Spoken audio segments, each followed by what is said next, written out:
Ladies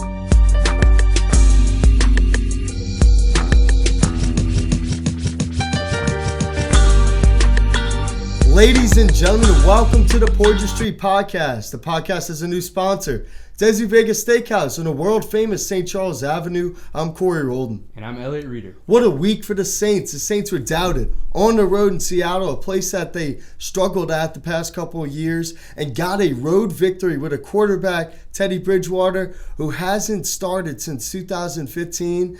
Elliot, can you tell me about Alvin Kamara? He had an unbelievable game. That's right. You know, we've talked about who needed to step up without Drew Brees in the offense, and we mentioned two guys really, Michael Thomas and Alvin Kamara. And Kamara stepped up big time. I think he had 90 receiving yards. He was lethal out of the backfield in the running game. He was great just all day. They were just getting the ball, feeding him the ball. He scored twice. He was crucial for the Saints' efforts. To me, he looked like the best running back in the NFL. He was so slippery. He was so versatile. You know, Bobby Wagner couldn't tackle him. Clowney couldn't tackle him. Those are two all-pro players that really struggled. You know, Seattle talked about how they really didn't know what to expect from him, and they didn't think he was that good. And Kamara came out, and he had a great quote that meant a lot, you know, to a lot of Saints fans in asking, you know, are the Saints still Super Bowl contenders without Brees? And he kind of goes, do I have a fleur-de-lis on my helmet? Like, this is the standard. He came out there, and he showed that that was the standard. And I thought it was his best game as a Saint. That's right. And, you know, kind of throughout his career, he's never really had the chance to be a feature back. You know, even back when he was at Tennessee, he was the number 2 guy behind Jalen Hurd. And then in the Saints, he's kind of been there with Ingram. But this year, he's really kind of being the number 1 guy. And he's getting the chance to prove that there's not much space in between the Ezekiel Elliott's, the Todd Gurley's of the world, and Alvin Kamara. All right, we got to talk about that Saints defense. He only gave up 14 points with about 6 minutes remaining in the fourth quarter. The Seahawks got 2 garbage time touchdowns, right? Tell me what were you impressed about with the Saints defense? I mean, I think that they were able to really limit the Seahawks run game. They were able to say, hey, Russell Wilson, you can throw the ball a little bit, but we're just going to stop this run game. We're not going to let you run all over us. We're not going to have a repeat of Marshawn Lynch doing his thing back in the day. We're not going to be a repeat of that. We're going to stop this run game and just control it and just make the offense just really one-dimensional. Demario Davis had an unbelievable game. He came out and gave the pregame speech, texted Drew Brees, and he came out and gave a great pregame speech about being hungry, about eating, right? And he came out and ate. He had a great 4th down stop that really set the tempo of the game. You know, Von Bell was really good. So I thought Marcus Davenport had a great game on the run defense, making pressures on the quarterback, and he stepped back and was in coverage a lot. Really impressed by that Saints defense. They've got to keep it up again on Sunday Night Football against the Dallas Cowboys. But the special teams was really important too. You know, you got Devontae Harris had a long punt return for a touchdown to open the game, which we're going to talk about in our look at the details, which I'm going to break some Saints film. But he had a really good game. Thomas Morstead was pinning the Seahawks at the 3-yard line, at the 4-yard line. People don't talk about the punter a lot, but he had an important role in the Saints game. That's right. I think the Saints arguably have the best kicker-punter tandem in the league with Lutz and Morstead. And anytime you can pin the opposition inside the 5 with the Saints, not only their pass rush, but the way that they were able to stop the run. And then that kind of punt return there midway through the first quarter, I think really just set the stage for the game and really set the tempo and just kind of showed the Saints and just kind of showed the fans, hey, we're going to be okay. And it was really after that the Saints really kind of started to run away with things right there until late in the fourth quarter. Yeah, I mean, special teams played a huge role. Now let's talk about Teddy. All right. I thought Teddy executed the game plan really well, but as you're going to see later on in the show when we put up the film, he kind of second-guessed himself a lot. Right. There's plays where he should have threw the ball out quicker. He needs to get the release out quicker, where there's plays where the receiver could have made from a 5-yard game, it could have been a 10 to 15-yard game. And there's just, you know, we expect these things from Drew Brees. Sean Payton is extremely confident in Teddy Bridgewater. He goes on and talks about it a lot, saying he's not a backup quarterback in this league. He's a starting quarterback. And I believe that's true. But Saints fans are so used to Drew Brees that they expect these things. But I believe overall Teddy Bridgewater had a good game. Yeah, that's right. You know, you can't really just realistically expect him to be able to do what Drew Brees did and be able to mean to the Saints what Drew Brees did, because Drew Brees is arguably a top 5 quarterback of all time. And I think also in terms of expectations, you can't even really expect Teddy to right now even be the same quarterback he was in 2014, 2015. He's been off for so long in terms of being a starter. But I think for him, the Saints just need him to, I think the biggest thing they need him to do is just hold on to the ball and not turn the ball over. Yep. If they can just get the ball to Kamara, get the ball to Michael Thomas, and not turn the ball over, I think the Saints will be fine in these next few weeks. I do too. Now we got to talk about the Saints secondary. They struggled a little bit. They didn't look as bad on film as you first watched it. Right. Marcus Williams is getting out of position a lot, right? Marshawn Lattimore, I thought had a solid game. He got beat a couple of times, but he's always in position. Receivers are just making plays on him. But my biggest worry about the Saints secondary is Marcus Williams, because to me, he's looking like he's reading the receivers more he is reading the quarterback, and that's a big problem when you're not playing your zone. That's right. If you kind of just look at the score and look at the stats, I don't think it necessarily tells a true story. As you said, the Seahawks scored late. They scored on the last play of the game, and Russell Wilson. You just look at his stats. He had a couple hundred yards, and it just looks like he was lighting up the Saints defense the entire game, which is not necessarily the truth. But as you were saying, and as we kind of talked about last week with defensive backs, so much of it can be the mental game. So much of it is not only making plays, but knowing where you have to be in order to make plays. Because you can't just sit in one position and wait for the game to come to you. You have to go out and make plays. And so I think he's just having trouble just reading the game, and sometimes it can just be a step or two too slow. As we've talked about, maybe kind of a little bit of PTSD from what happened against the Vikings. Yep. But just being comfortable and just trusting himself. He's got to be able to just trust himself and just know that he's in the NFL. He's gotten here and to just be where he needs to be, and just to read the game and just to take a step and just cool down and just trust himself. Yeah, I agree. Now we're going to talk about the Saints offensive line. They played iffy, right? They're not living up to expectations, I do not believe. Andres Pete struggled. Larry Wolford's having a really bad year. We talked about last week how he struggled against the Rams defense. He got beat constantly in that game. Ramczyk was solid. Armstead was solid. McCoy has been an excellent pick for the Saints. He's done really well. Right. But if the Saints offensive line really wants to get this offense moving going forward, Wolford has to play better, and so does Pete. Yeah, I think the Saints, you really kind of see, I think they're really missing Max Unger right now. Not necessarily just in terms of the center position, but for what a really good center means for the entire offensive line. Communication. You look at Atlanta, Alex Mack is so crucial to that offensive line that a good center with good communication can raise up the guards and the tackles and make the offensive line better as a whole. So I think the Saints are missing the center in the middle with Unger. They're missing that, but I think the talent is there for the Saints on the offensive line. And as we kind of talked about with the Falcons, cohesion, I think the Falcons offensive line, I think the Saints specifically, their offensive line is going to be better in weeks 13, 14, 15 than it is right now. But it's just kind of frustrating for Saints False fans. starts, the holding calls. And looking at it and saying, look, we need the offensive line to play better. We don't have our starting quarterback. We don't have Drew Brees to kind of, manage these things. Teddy Bridgewater's back there now, so it could be frustrating, but I think the offensive line is going to slowly get there. I agree. So now we're going to look at the tape and see where the Saints did well and did bad at. Look at the details coming up right now. Details! Oh, Lord! Look at the details! Oh, Lord!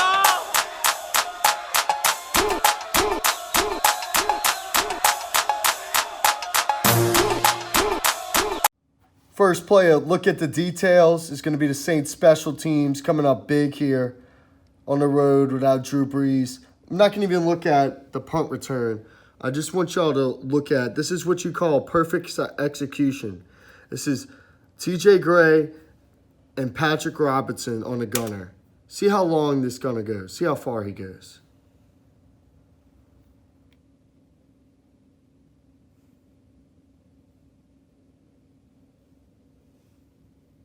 Perfect execution leads to a score. And when people say that players pop off the tape, Devontae Harris pops off the tape. See how many Seattle Seahawks are around him. 1, 2, 3, 4, 5, 6, 7. Does one of them touch him? That's why there's comparisons to Tyreek Hill.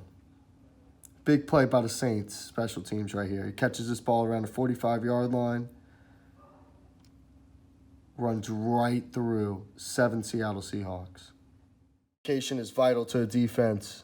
Saints are going to disguise this look. Act like they're going to play a cover 3 look right here. But they're going to play cover 2. Marcus Williams is going to have this half. Eli Apple's going to have this half. And the Saints are going to have 6 defenders underneath.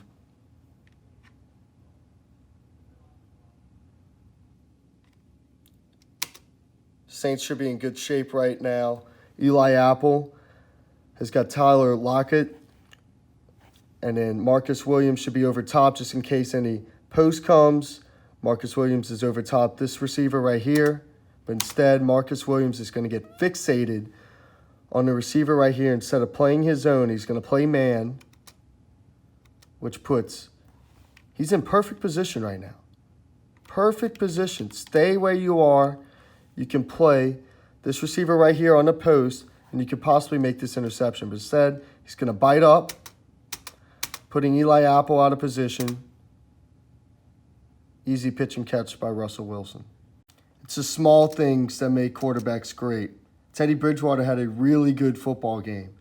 Hasn't played in 3+ years, but it's the little things that he messed up on. Teddy's going to have Ted Ginn wide open on the middle of the field. If he throws this football right now, it could be a 15, 20-yard game. Instead, he's going to pump and throw it, which leads to only a 5-yard gain.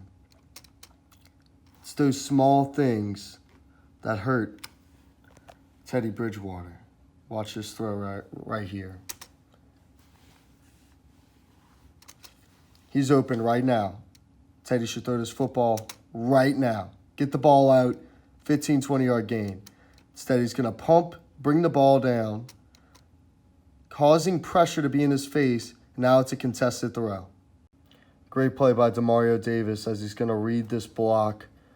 Hit the fullback coming across motion, and the offensive line is going to slant to the left, and this guard right here is going to pull, and he's going to go fit right in between this tackle and the guard. Watch how he reads this thing. Fullback bumps over. Demario Davis steps in. Guard's going to pull. Offensive line slanting left. Look at that hole. Look at that hole. Demario Davis is going to find that hole. Big stop on 4th down. Saints football.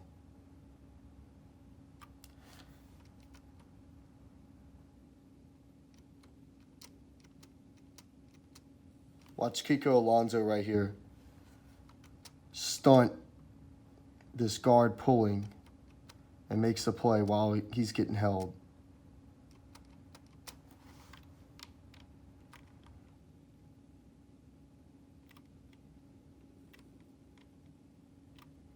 Great football play right there by the Saints defense. Try to watch this Marvel character right here. Mr. Alvin Kamara.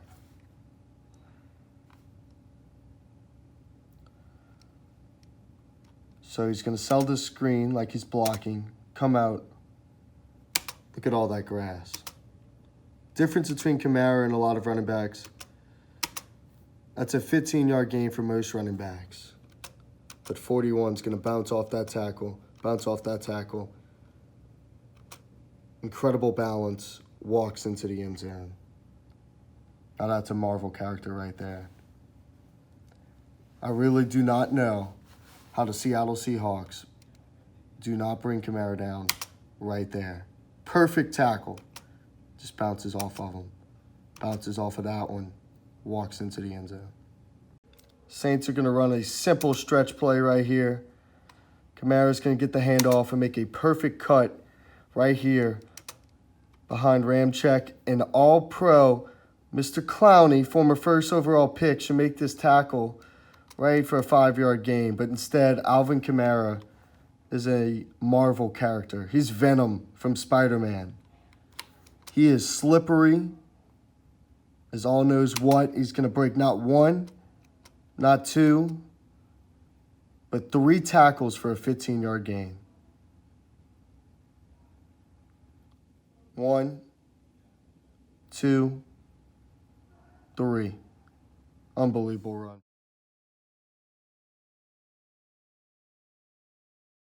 You can expect each and every week that we're going to break down the film for you guys and show you exactly what the Saints did well and did bad. Now we're going to have our interview with WXXV down in Biloxi, Andrew Scherer. Now we have on Andrew Scherer from WXXV down in Biloxi. How you doing today, Andrew? Doing well, Corey. How you doing, man? Doing really well, man. How about that Saints win on the road without Drew Brees? Teddy Bridgewater's first start since really 2016 in the playoffs. How did you think Bridgewater did? I think he did fine. I mean, I think we talked about it last week. It's been talked about on Twitter, online. I mean, the expectation was that Sean Payton was going to draw up a game plan for Teddy in this offense. He was going to change it all up, and he did just that. I mean, I know Teddy was, I think, like 2.8 yards per completion, but I mean, look, when you have athletes like Alvin Kamara, Michael Thomas, guys in that offense who can really execute any game plan given to them, you just might as well draw it up like that. And I mean, look, 60-degree weather, storming rain, one of the most hardest places to play in all sports, and Teddy did his job, so I'm not complaining. Let's talk about AK, man. That guy was unbelievable. It seems like he's getting better each and every year. Is he the best running back in the NFL right now? I think it's for sure.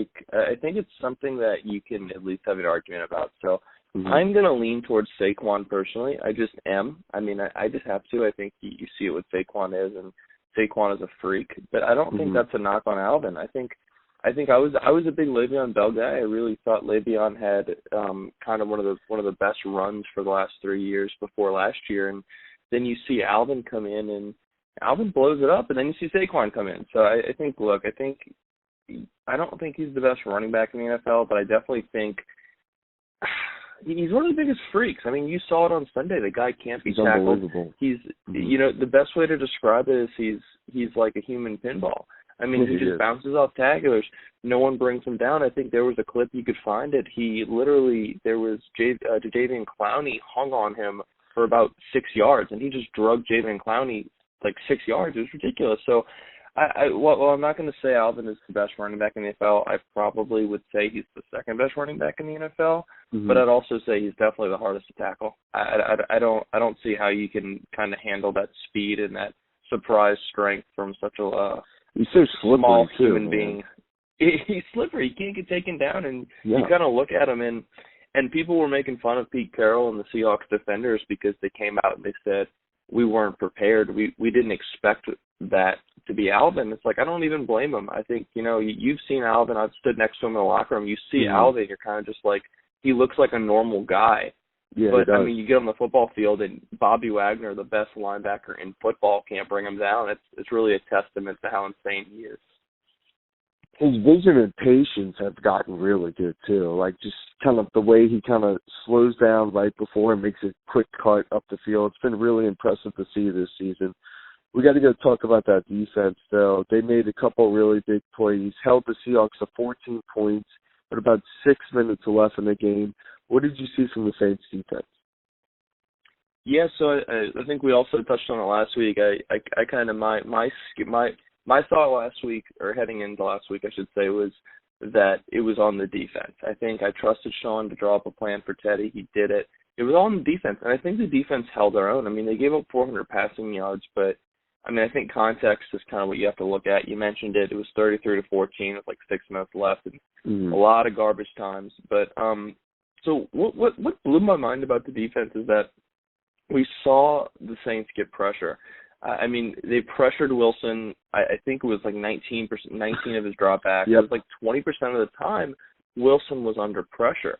But what did he do? He kind of ran around, and he also got 3 seconds per snap to I guess it's actually say time to throw. He had 3 seconds for a time to throw average, and that was the highest in the NFL. So his offensive line stepped up for him. I mean, the offensive line played well, but I mean, you look at the 3 seconds per drop back to throw, and what happened was you saw Wilson kind of tear up that zone defense, and I think it really shifted a lot of people to look at Lattimore, look at Marcus Williams, and say, man, these guys aren't right. They're struggling. And I just don't think.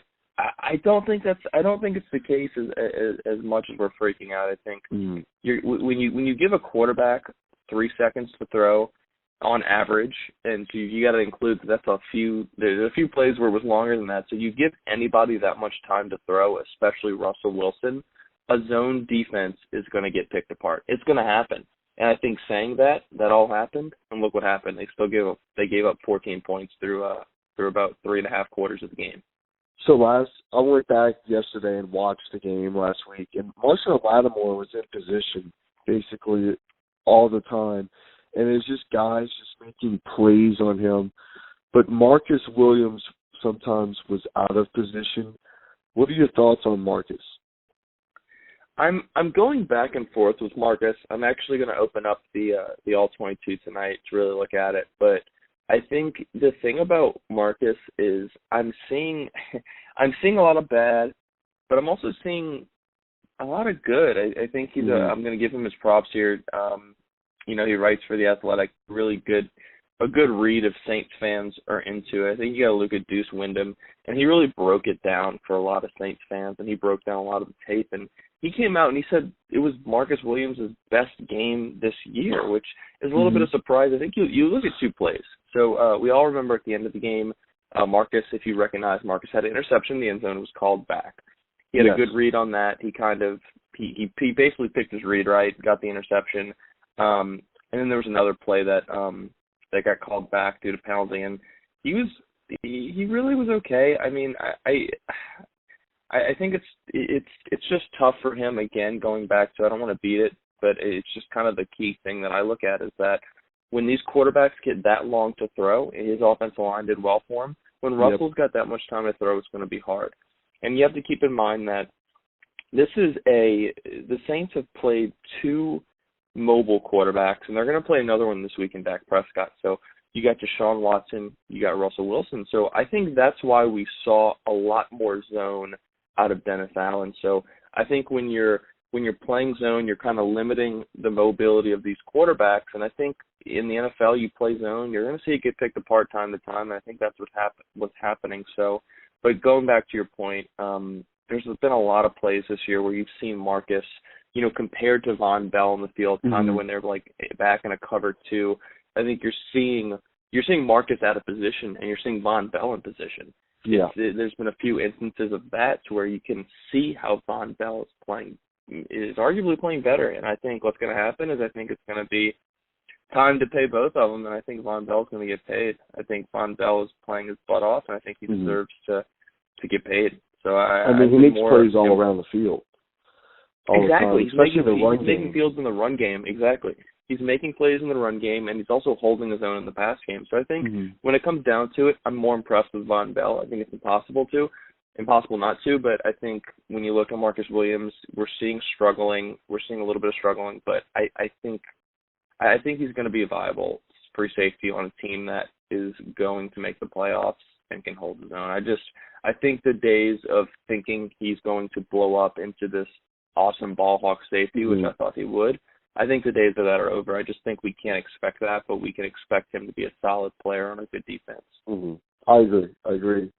Now we got to talk about Dallas. What is your Saints game plan to victory against the Dallas Cowboys? Yeah, I think you're hearing Sean say it in some of the pressers he did. He did one yesterday where he said he's definitely gonna mix it up. He's gonna look into doing a lot more gadget stuff. I think you're going up against Dallas, and they obviously have the best offensive line in football. I think that's not really something you can argue. I think it's there, it's seen. They have a great offensive line, so they're going to feed Zeke. I think first and foremost, the Saints really need to focus in on Amari Cooper. I think they're down Michael Gallup. You know, he's not really a common name, but second-year wide receiver. He was starting to blow up through the first 2 weeks of the season, and he got hurt. So he was out last week. So you look at their passing game, and their passing game does not impress me. I mean, Amari Cooper, in my opinion, is elite. But past that, it's Devin Smith, Randall Cobb. Now, we know Randall Cobb from his Green Bay days. We know we don't really know Devin Smith. We know Jason Witten. So those guys aren't going to beat you. So I would like to see a repeat of last year's game. So for people who don't know, last year when the Saints played Dallas, now granted it was later in the season, they played a lot of man. Marcus Lattimore followed. That's Amari what he's comfortable Cooper. with, though. Lattimore. It is. And that plays to his strength. So I'm expecting a Lattimore breakout. Bounce back this week. I think he followed Cooper 92% of the time last year in that game. He followed him all over the field. He gave up 6 catches for 65 yards, which, I mean, look, if you're saying Amari Cooper's going up against me and you're giving up 60 yards, I think that's fine. I don't think you can complain about that. So I think we're going to see a lot of man from Lattimore. I think he's going to follow Cooper around, try to eliminate Cooper. And then you're going to see the Saints really just, it's going to be up to if they can stop the run. And while I don't think Sheldon Rankins is going to come back Sunday, I think he's ready to come back. But I don't know if they're going to run him out there. But, I mean, look, it's going to be, if I had to draw up a defensive game plan, it's going to be eliminate Amari Cooper and let Zeke hurt you, which I know he can't hurt you, but I think the Saints' run defense is good enough to really hold its own while we kind of sell out to eliminate the passing game because, look, Zeke's going to get 100 yards either way, I think. So might as well try to eliminate the other side of things while he does that. David Omenwada had a really nice game in Seattle. He was really impressive. The Saints' run defense was solid. Demario Davis was an absolute monster. So if they kind of have to win games without Drew Brees, they kind of have like a little bit of grit and grind, so to speak. Kind of like last week, you get a touchdown off of a special teams play and defensive play. You got to have a kind of game like last year versus Dallas, where it's a 10-13 game. Maybe we're at home, it goes 13-10 our way, right? Offensively, Sean was extremely conservative last week. Do you think he's going to mix that up a little bit? I think he's gonna be forced to, because here's my concern. I was telling somebody this last night actually. My concern for the Saints here is that Alvin's going to get shut down. Now I know we just talked about how he's a freak. It's hard to shut him down, but like it or not, the Dallas Cowboys, in my opinion, is the best linebacking core in defense. Leighton Van Der Esch, Jalen Smith. I mean, those guys are good, and they can honestly hang with Alvin. They can hang with covering his short routes. They can hang with his over across the middle kind of wide receiver, running back angles, if you will. Like, they can hang with Alvin. So I think you're going to see Sean try to push it downfield more. Now, we're going to have to see if Teddy can do it, but I think you're going to see a lot more plays into the secondary. You're going to see a lot of Ted Ginn. Sean has talked about getting Deontay Harris involved on the field. So I expect Traquan Smith back this week. I expect Ginn to get a little more work. I think you're going to see Sean try to push it downfield more, because that secondary, while it's good, that's their weakest part of their defense, in my opinion. So I think the Saints are going to have to try to attack that and get Michael Thomas involved more and get some Ted Ginn, Traquan Smith action, because I think there is a world where we could see Alvin come out and get under 100 total yards. I think that's possible, just because that linebacking core in Dallas they're ridiculous. That defensive line is incredible, too. Offensive line for the Saints has been struggling. Mary Wolford especially. What do the Saints need to do to make sure Bridgewater has time against that defensive line? They just have to play better. It's hard to be that. What's up? Are you going to leave, like, maybe Josh Hill to kind of chip on a little bit longer? Do you think that would work a little bit, or? I don't know if it's that, just because I mean, look, you'll see Josh Hill a lot on rundowns, because I don't think Jared Cook is going to block like Josh can. So I think on running downs you're going to see Josh Hill, but I think it's such a, we try to analyze everything as much as we can to give people insight, but I think it's as simple as they just need to play better. I think you look at the talent level on that offensive line. You look at Teron Armstead. You look at Ryan Ramczyk. Eric McCoy, guess what? Like, he's going to be a stud. It's 3 games. He's been the best. He's been the best offensive lineman through 3 weeks, and that's saying something. I don't know if that's a good thing or a bad thing. I think it's a little bit of both, but I think just they all need to play better. They're the 3rd highest graded offensive line that's saying that. Last week, the Saints, Teddy Bridgewater had the 3rd lowest amount of pocket time out of anyone in the NFL.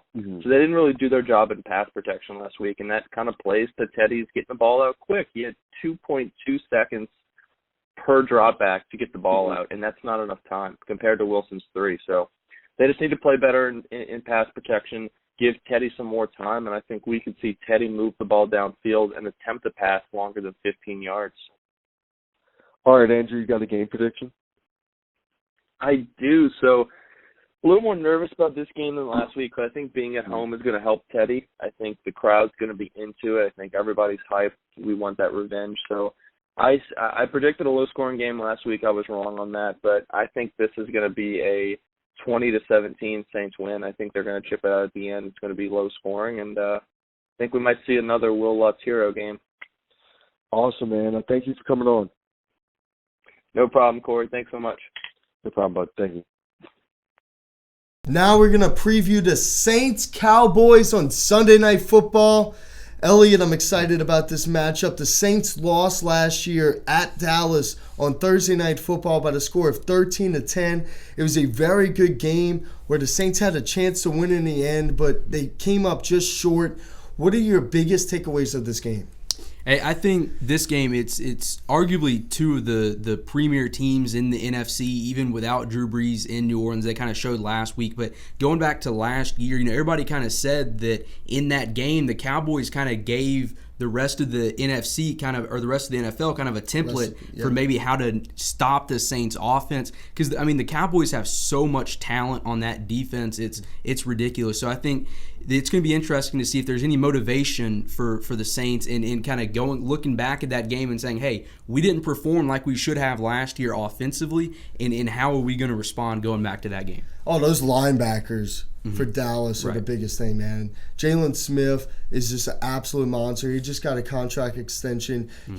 For me, it's interesting to see, Kamara did really well, like Andrew Scherer said during the interview. It's going to be interesting to see how he does versus these Cowboys linebackers.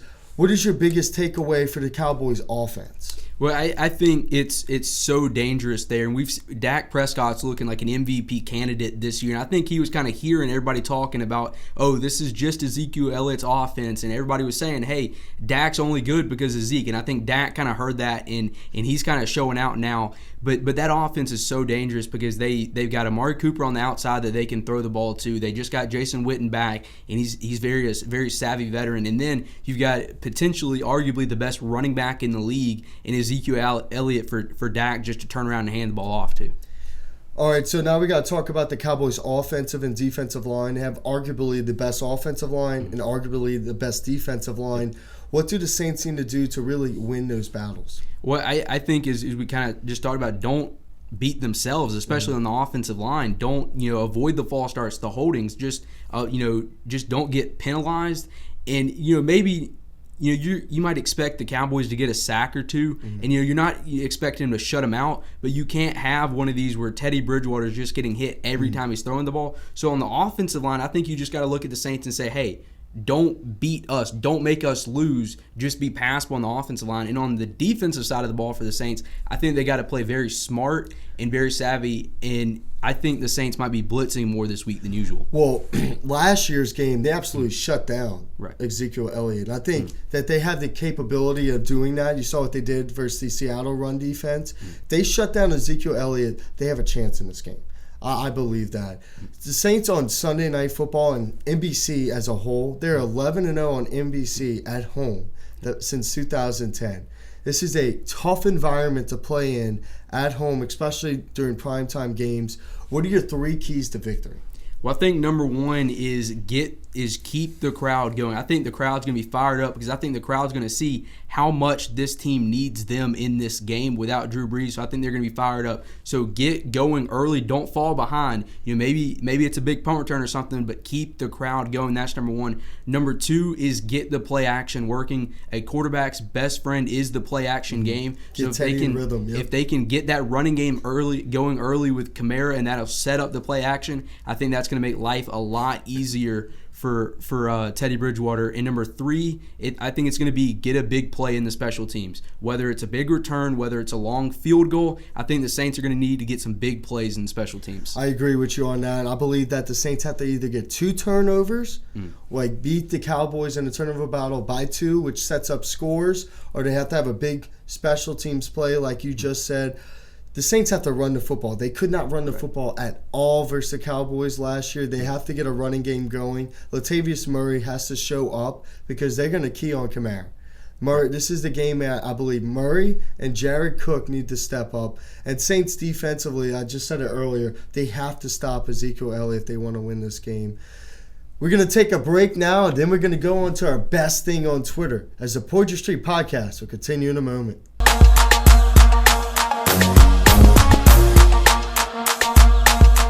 Welcome back. Now it's the best thing on Twitter. Each and every week, I'm going to give you something that I saw on Twitter that I thought was the best thing on Twitter this week, Elliot. It's Mike Leach, man.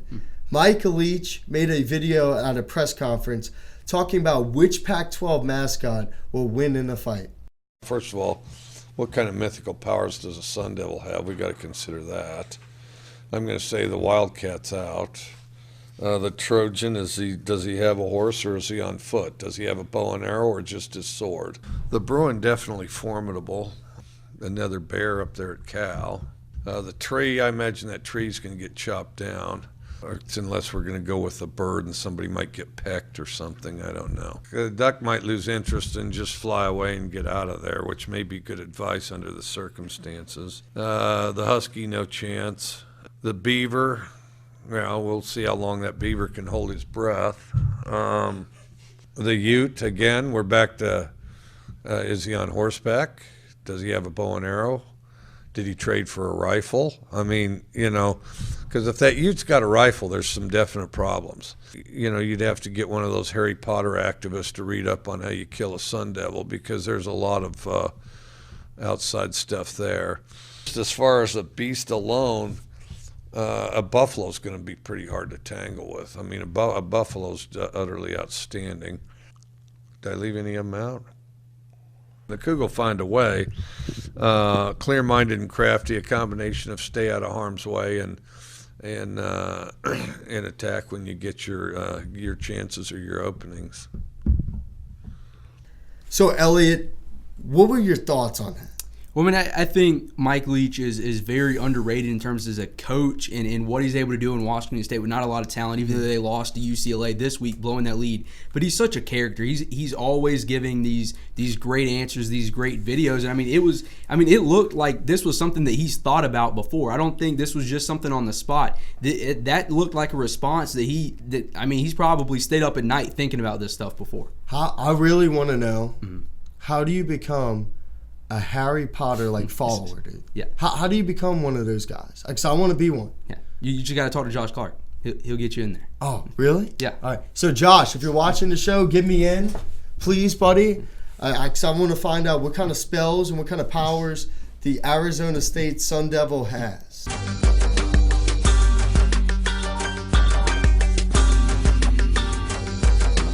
Now it's time for our NFC South predictions. This week, we have the Atlanta Falcons at home versus the Tennessee Titans. The Panthers on the road against a Houston Texans team that is very good. And we also have the Bucs and the Rams. This week, I'm going to have the Falcons defeating the Titans. I believe the Falcons play better at home.